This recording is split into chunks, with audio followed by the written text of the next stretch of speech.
Hello, once again.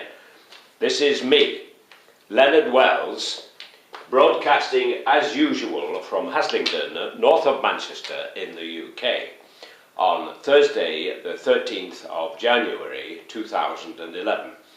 This is the second instalment, the second episode of my talks about Romania, which I love. Just to quickly sum up back from the first episode, the first instalment, in case you missed it, Romania is situated at the eastern end of the EU. It's one of the furthest east countries in the EU.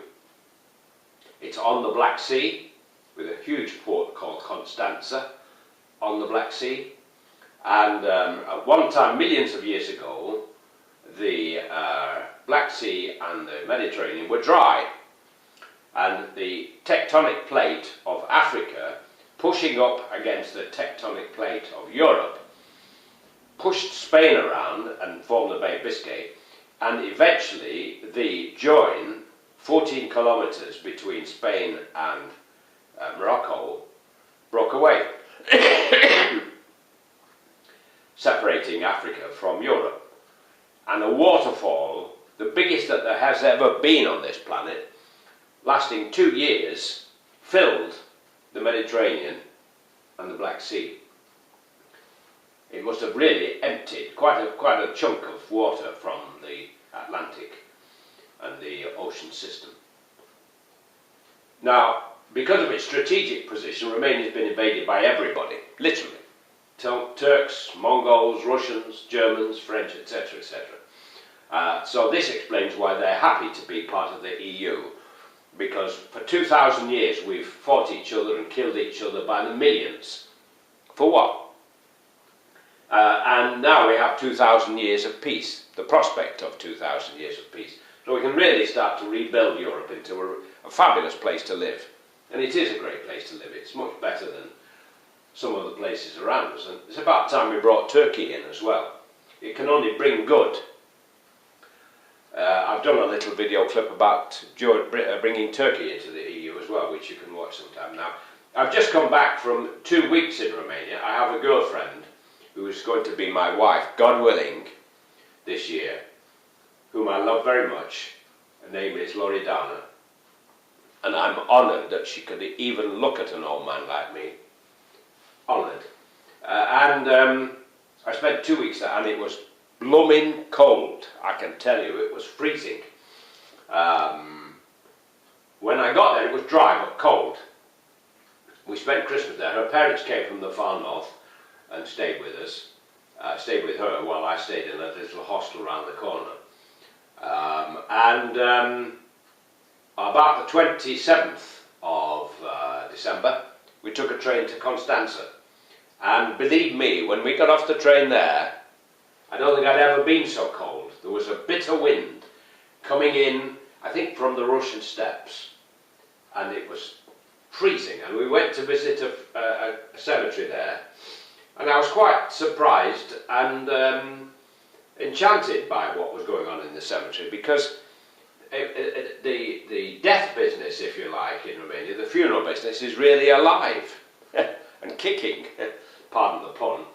But they have huge gravestones, enormous things, like what we used to have when people had money in England, but they don't anymore. In fact, they don't give monkeys about cemeteries in England.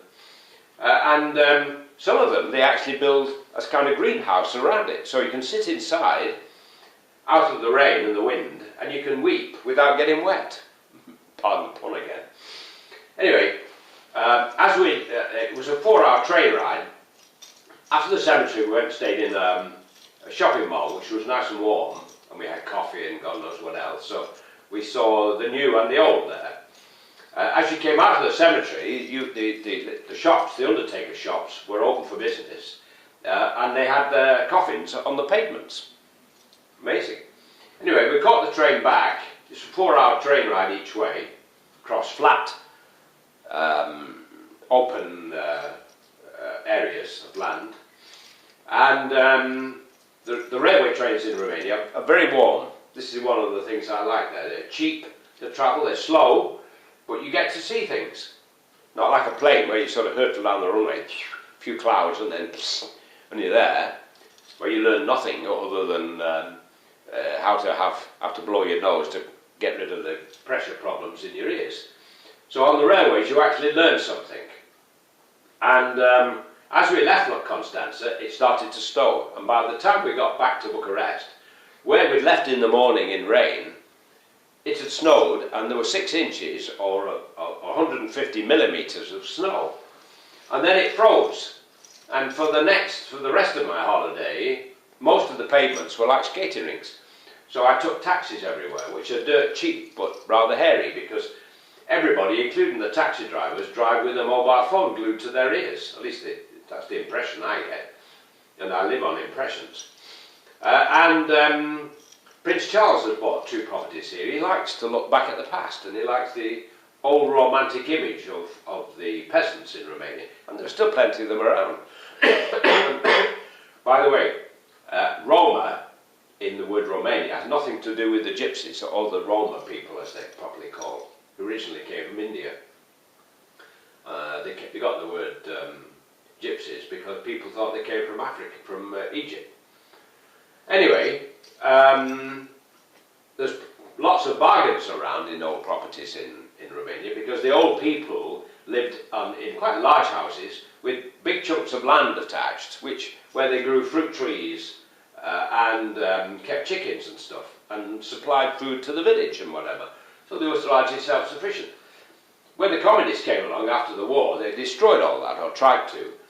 And Bucharest alone has 86,000 blocks of flats, concrete ones, ugly concrete ones, 10 stories high. And everybody lives in them. They're very warm, but what it means is that all the young people prefer to live in apartments. They're not interested in land or a house with a bit of land attached. They don't know what to do with it. They're frightened of it. They think everything grows in Tesco's, or Carrefour as the French equivalent is called. Anyway, there's plenty of bargains there. It's very cheap living. So I'm going to talk next time about the possibility of old people downsizing to Romania and getting a house with some land and living a lot cheaper than they do in England, because within the EU, the government, though they might not like it, have to pay you your pension and any increases wherever you live within the EU. They can't get away from it. Aha! So there you have it. I better stop now, because if I run over the 10 minutes, they won't let me upload onto YouTube, no matter how interested you are. So next time, tune in to episode 3, which will be hopefully later today, and I'll continue. Take care now. God bless, while it's still legal in the UK to say God bless. Cheerio for now. All the best.